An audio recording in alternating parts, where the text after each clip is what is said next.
We are continuing the war on all fronts and at all perimeters. We do not give immunity to any terrorist, not in Gaza, not in Lebanon, not in Syria, and not anywhere. Whoever tries to harm us, we harm them. In the matter of our abductees, we have brought 110 of the abductees home to date. We are committed to bringing them all back. This is one of the objectives of the war, and military pressure is a necessary condition for its completion. I work on this matter around the clock, but let me be clear. I reject out of hand the terms of buying off the Hamas monsters. Hamas demands the end of the war, the withdrawal of our forces from Gaza, the release of all the murderers and miracles of the Exodus, and the Hamas hypothesis on its nest in return for the release of our abductees. If we agree to this, our fighters have fallen into captivity.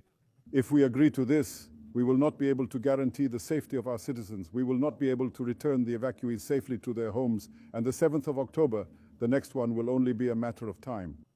I'm not willing to accept such creditors' harm to Israel's security, and therefore we will not agree to it. The conditions imposed by Hamas underscore a simple truth. There is no substitute for victory. Only a total victory will ensure the elimination of Hamas and the return of all our kidnapped people.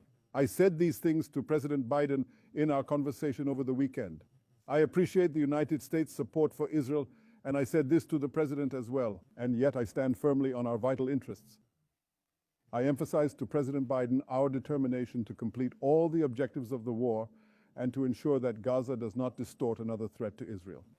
Therefore, I insist that after we achieve complete victory after eliminating Hamas, there will be no entity in Gaza that finances terrorism, educates for terrorism, or sends terror. It must be demilitarized under the full security control of a state. Israel.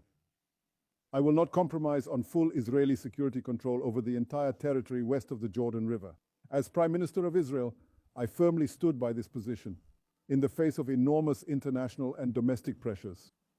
It was my insistence that for years included the establishment of a Palestinian state that would have created an existential danger to Israel. And as long as I am Prime Minister, I will continue to insist firmly on it. If someone has another position, let them show leadership, and he will state his position honestly to the citizens of Israel.